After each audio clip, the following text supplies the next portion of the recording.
Ben, you and I broke some news this week about the Big East. They're going to sign 6-year media deals with 3 outlets. Fox Sports is going to remain the A broadcaster on that. But joining the fray is going to be NBC and TNT. Those names have been out there before, but 6-year deals with those networks.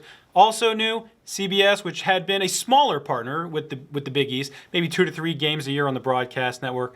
They could not come to terms on a 4th package. They're no longer going to be showing those games. But like I said, much smaller deal there. But what does this mean for the Big East going forward? Yeah, I mean, look, in short, it means stability, right? I think that we can all agree that in college sports right now, if you're going to exist as a conference long term, you need a media rights deal and one that's going to give you a decent chunk of value in this market. And obviously, there's still being some things being ironed out, at least in the Big East, and what the final value is going to be. We can all kind of expect a pretty significant hike in what they were coming off of, a 12-year, $500 million deal previously. And everyone can kind of expect a bigger number than that this go around. And you look at what happened with the Pac-12, right? It's simple as they couldn't come to terms on a media rights deal, and now the Pac-12 functionally, I mean, as we know it, ceases to exist. So for the Big East, it's a really big play as far as just maintaining some stability, especially over the next 6 years as the new CFP contract goes into play and things like that in the football world. But for a basketball-centric league, I mean, this is a big deal. It's an interesting sort of microcosm also of just what value basketball is going to bring, and that's an interesting piece to watch here. Yeah, it was an incredibly big test because all we've been talking about is how football has been moving the needle. And if there is a conference that was going to show us that, it's the Big East. They've won, what, how many of the last NCAA basketball championships on the men's side? UConn's won the last 2. So they are the bellwether as far as college basketball goes these days.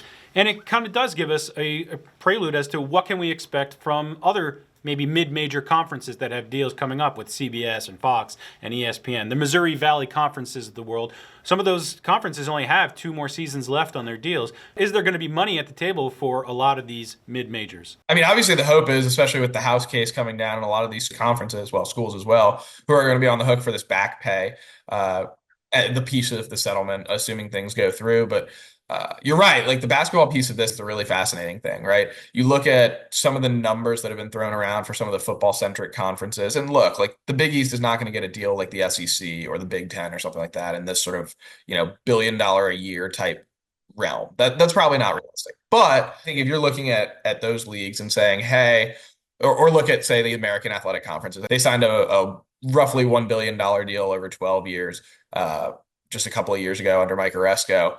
If the Big East gets somewhere in that realm, just for basically basketball value across 10 schools, like that speaks a lot to the value of basketball. And I talk to a lot of people in the media rights industry, in the college space, like there's a lot of people who do feel that basketball is undervalued. Look, there's still a chasm between the value of football and basketball. I'm not here to say that they're the same. There is something to be said about just the value that men's basketball and the growing value that women's basketball brings to the market. I mean, just look at the NCAA's deal that they signed earlier this year, I guess. Final deal was worth about 3x what the previous one was, a big chunk of that. Kept the women's basketball tournament there, softball, baseball, all the sports together in one package there for ESPN. And if I'm remembering right, I think women's basketball made up about 60% of the value in that deal. So point being, you basically are seeing the value that basketball can bring, women's basketball growing, obviously, but also men's basketball where it moves the needle. And if you're a league like the Big East, that's a big deal. And then maybe one day in the distant future, when we've colonized Mars, it feels like, we'll get another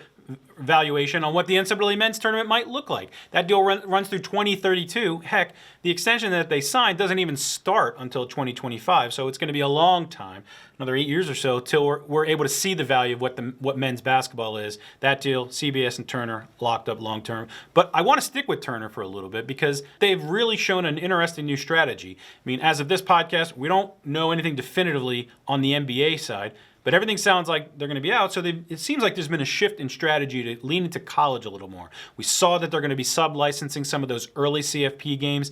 Now we see them part of the Big East. And it adds to this long run that they've had with the NCAA tournament. Is Turner going to be a big part of all college negotiations going forward? Well, it's an interesting point, and I think it's not quite as simple as, hey, we're not spending all this money on the NBA, so let's spend it somewhere else. But like you said, TNT's obviously had plays in college sports. I'm really curious about the CFP piece of that, right? Because I think that the expectation was going into that deal that some of those games might be sub-licensed out, and obviously that's come to fruition, and we're seeing that now. That's an interesting piece, right? Because I think like for me, for a lot of people my age, right, you don't necessarily associate TNT with college football. You're obviously making a huge play there, right? Having a couple of quarterfinal games, that's a big deal. That's an interesting space and can get your foot in the door. That certainly helps a network that's trying to grow their presence in the college space. And like you said, being a part of the Big East package, obviously the NCAA package and all that comes with that. There's a lot to monitor there, and I think it makes for an interesting dynamic just as far as another player in this right space that's been really, frankly, like very Fox and ESPN heavy, and obviously NBC as well. But those three networks have really dominated this space a lot. It's interesting to have sort of a fourth player in a pretty major way, frankly. Yeah, Ben, I expect Turner is going to be at the table for a lot of these conferences coming up. Horizon or Mountain West, Conference USA, West Coast Conference. These are conferences that maybe if they establish a Saturday of all these games, they can create a college basketball Saturday or midweek package. There are interesting things that TNT Sports could be doing if they do end up not having the NBA on their airwaves. Something I'm sure you and I are both going to continue to monitor. Ben Portnoy, SBJ's college sports expert, thanks for joining the pod. Thanks for having me, Austin. Always fun.